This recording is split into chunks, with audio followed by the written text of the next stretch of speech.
लेने के बाद प्रारब्ध बदल जाता है?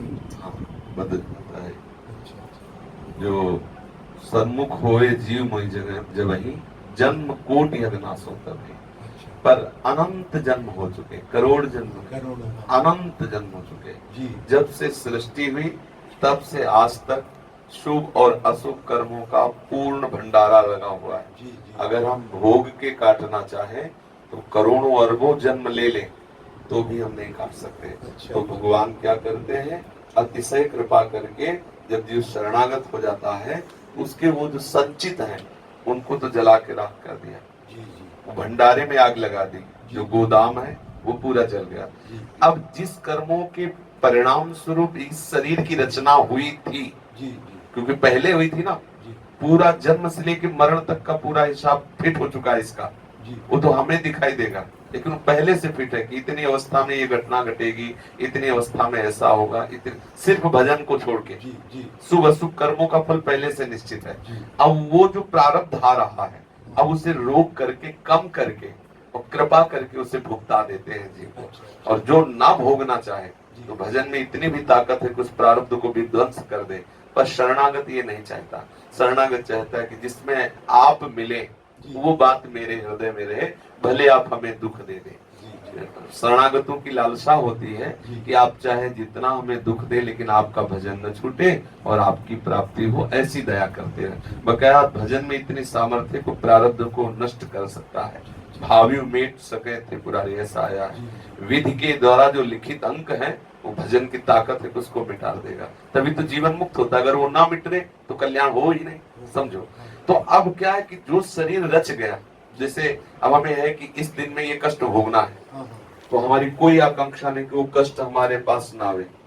आवे कष्ट, लेकिन प्रिया जो आपकी याद न भूले, आप संभाले रहना कि मैं उस कष्ट में डूब कर कहीं आपको भूल न जाऊं, ये मांग रहे थे।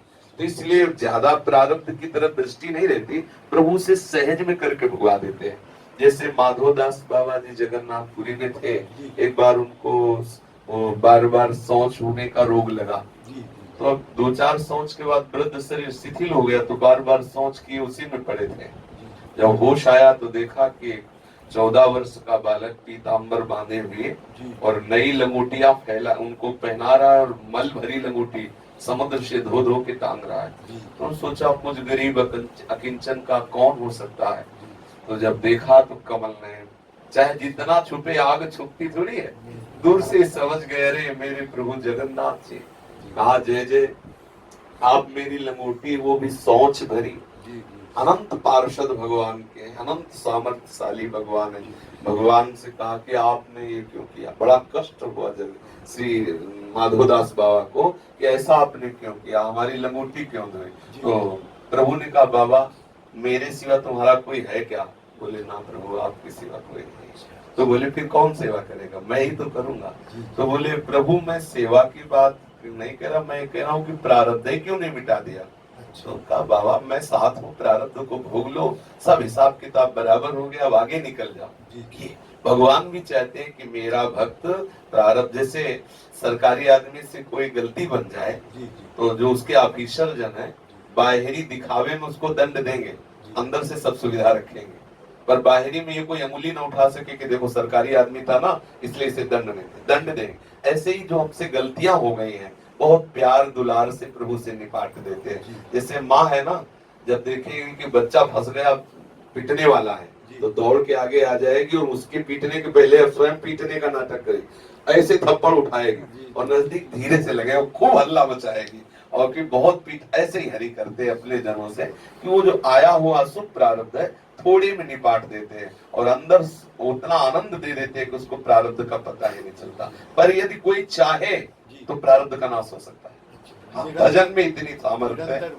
अपने प्रारब्ध की तो बात जाने दो, जिसको चाहे उसके प्रारब्ध का नाश कर सकता है। भजन में बड़ी सामर्थ्य है। एक संत हमारे यहाँ थे, तो एक भगत जी आते थे और गरीब घर के थे, तो उनको कैंसर गले में हो गया था। बार बार स्वामी जी कैंसर हो गया है गले, बोले है हम डॉक्टर है क्या। नहीं स्वामी, तो सुबह सुबह कुल्ला कर रहे थे, उनका स्वामी जी अब आप कृपा करो कैंसर हो गया, तो ऐसे कुल्ला करते थूक दिया ऊपर, रोज चला आता कैंसर हो गया, कैंसर। भजन में विघ्न पहुंचे, ठीक हो गया कैंसर। वो थूक दिया ऊपर ना, उनका थूक गिरा जा करके तो प्रारब्ध का नाश हो, दूसरे का प्रारब्ध नाश कर दे। भगवान के भक्तों में और भगवान के भजन में अपार सामर्थ्य। पर इस नाशवंत शरीर के लिए हम भजन का प्रयोग करें, ये तो छूटेगा आज नहीं तो कल। तो हम प्रभु से ये मनावे कि प्रभु मेरा मन इस शरीर के दुख सुख का चिंतन न करके आपके चिंतन में डूबे, और जो प्रारब्ध भोगों में आपका चिंतन करते हुए सह जाऊं, इतनी मुझे सामर्थ्य दीजिए। वो क्या सामर्थ्य इतनी है, वो प्रारब्ध का नाश कर सकता है। श्री उड़िया बाबा और हरि बाबा गिरिराज जी में एक संत रहते थे, 100 गोपाल शास्त्र नाम का रोज पाठ करते थे। तो उनको लकवा मार गया, पैरालिस कहते हैं, ऐसे मार। तो बाबा गए मिलने के लिए, उड़िया बाबा और हरि बाबा। तब उनसे कहा कि बाबा यदि आप संकल्प कर लो तो सारी सृष्टि का लकवा ठीक हो जाए, और आप खुद अपना लकवा ठीक नहीं करते। तब उन्होंने कहा कि बाबा क्यों मजाक करते हो, ब्रह्मास्त्र का प्रयोग मच्छर मारने के लिए नहीं किया जाता, भगवान नाम का प्रयोग इस तुच्छ शरीर के लिए नहीं नहीं नहीं। ये है भक्ति का प्रभाव, शरीर से संबंध खत्म हो गया, अभी अपना भोग ले। इसीलिए बड़े बड़े संतों के शरीर में भी कष्ट देखे जाते हैं, वो उसकी परवाह नहीं करते, क्योंकि प्रभु अंदर से बहुत दुलार करते हैं। उनके दुलार के आगे बाहरी कष्ट की क्या गणना।